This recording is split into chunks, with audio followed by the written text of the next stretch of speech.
राष्ट्रवादी काँग्रेस शरद पवार गटाच्या वतीने आज पिंपरी चिंचवड शहरात वाढत्या महागाई विरोधात तीव्र आंदोलन करण्यात आलं। पिंपरी येथील डॉक्टर बाबासाहेब आंबेडकर स्मारकासमोर हातगाडीवर दुचाकी वाहन ठेवून राष्ट्रवादी काँग्रेसच्या कार्यकर्त्यांनी इंधन दरवाढीचा तीव्र विरोध केला आहे। यावेळी राष्ट्रवादी काँग्रेसच्या कार्यकर्त्यांनी केंद्र सरकार विरोधात जोरदार घोषणाबाजी देखील केली। केंद्र सरकार इंधन पुरवणाऱ्या कंपन्यांचे खिसे भरण्याकरिता इंधन दरवाढ करत आहे असा आरोप यावेळी राष्ट्रवादी काँग्रेस गटाने केला आहे। मोदी तेरा खेल, मोदी तेरा खेल, या सरकारचं करायचं काय? पेट्रोल डिझेल दरवाढ कमी झालीच पाहिजे,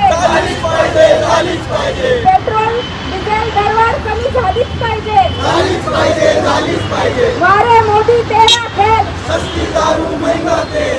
युवक काँग्रेस पिंपरी चिंचवड शहराच्या वतीनं केंद्र सरकारने या केलेल्या पेट्रोल आणि डिझेलच्या दरवाढीच्या विरोधात आज डॉक्टर बाबासाहेब आंबेडकर पिंपरी येथे आंदोलन घेण्यात आलं।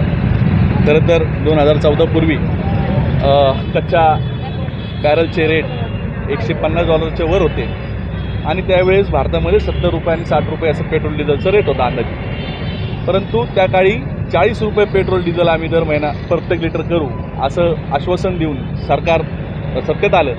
त्यानंतरच्या या 12 वर्षामध्ये तुम्ही पाहिलं तर कच्च्या तेलाचे दर जवळपास 40 रुपयापर्यंत पोहोचले होते। आत्ता काल परवा 70 रुपये पर बॅरल झालेलं आहे त्याचा रेट, परंतु 2 रुपये एक्साईज ड्युटी प्रत्येक पेट्रोल डिझेलवर त्यांनी वाढवले। 50 ते 60 रुपये गॅसचा दरवाढ सरकारने केलेला आहे। खरं तर मला आज या ठिकाणी तुमच्या माध्यमातून लोकांना सांगायचं की भारताच्या शेजारी एक भूटान देश आहे, तो भूटान देश भारताकडून पेट्रोल डिझेल आयात करतो आणि त्या भूटानमध्ये जवळपास 50 ते 60 रुपयेच पेट्रोल आहे आज पण, आणि फक्त 1 किलोमीटरची बाउंड्री केली की 120 रुपये पेट्रोल आहे। म्हणजे या भारतातल्या जनतेने या मोदींच्या आजच्या दिनमध्ये 120 रुपये पेट्रोल घेण्यापेक्षा भूटानला जायचं का, हा खडा सवाल केंद्र सरकारला करतो।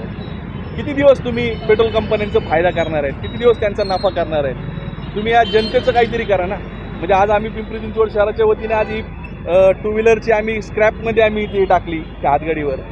त्याचं कारण असं होतं की आम्ही त्याच्यावर तिरडी आम्ही अंत्ययात्रा काढणार होतो, परंतु त्या तिरडीवर सुद्धा GST आहे, म्हणजे मैतीच्या सामानाला सुद्धा GST आहे। प्रत्येक बाजूने लूट चालू आहे। म्हणजे तुम्ही शैक्षणिक जर युवकांचं बघितलं तर युवक हा लाखोंची फी कॉलेजमध्ये भरतो आणि ती लाखोंची फी भरून त्याचं सगळं जमलेलं असतो, त्याला रोजगार मिळत नाही, त्याच्यातून एवढं महागडं पेट्रोल घ्यायचं, सगळ्या गोष्टी करायच्या, हे सगळं परवडणार नाही।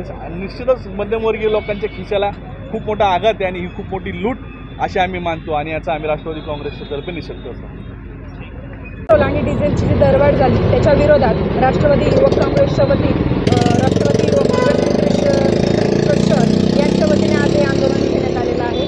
खरं तर मोठ्या प्रमाणात पेट्रोल आणि डिझेलमध्ये सातत्याने दरवाढ होत असते, परंतु सरकार खरंच मध्यमवर्गीयांचा विचार यामागे करत नाही आहे। आज मध्यमवर्गीयांचा खिशाला अतिशय न परवडणारं ही दरवाढ आहे। ज्या पद्धतीत गॅसची दरवाढ होती आहे, पेट्रोलची दरवाढ होती आहे, सामान्य जनता मात्र अतिशय शांत आणि मूग गिळण्यासारखी भूमिका राज्यकर्त्यांची पण झालेली आहे। कारण मध्यमवर्गीयांचं ज्या पद्धतीत तुम्ही पेट्रोल आणि डिझेलची दरवाढ करताय त्या प्रमाणात आमचा पगारवाढ मात्र करत नाही आहे। जर तुम्ही पगारवाढ केली तर ती आम्हाला नक्कीच परवडेल, परंतु तुम्ही फक्त महागाईत वाढ करताय तर ती मात्र आमच्या सामान्यांच्या खिशाला न परवडणारी आहे। आणि विशेष म्हणजे विद्यार्थी युवक आज जे शाळेत जातात, सर्व्हिसला जातात, यांना या पेट्रोल आणि डिझेल दरवाढीचा सगळ्यात मोठा फटका बसत आहे। काय सांगाल मग या आंदोलनाच्या माध्यमातून काय मागण्या आहेत तुमच्या? या आंदोलनाच्या माध्यमातून आम्हाला सरकारला एक विनंती करायची आहे, विनंतीवजा एक इशारा करायचा आहे की ज्या पद्धतीत तुम्ही हे दर वाढवत आहेत, पेट्रोलची दरवाढ असेल, डिझेल दरवाढ असेल, गॅसची दरवाढ असेल, ही मध्यमवर्गीयांना न परवडणारी आहे आणि लवकरात लवकर दरवाढ ही कमी झालीच पाहिजे, नाहीतर मोठ्या प्रमाणात तीव्र असं आंदोलन आम्ही राज्यव्यापी करू।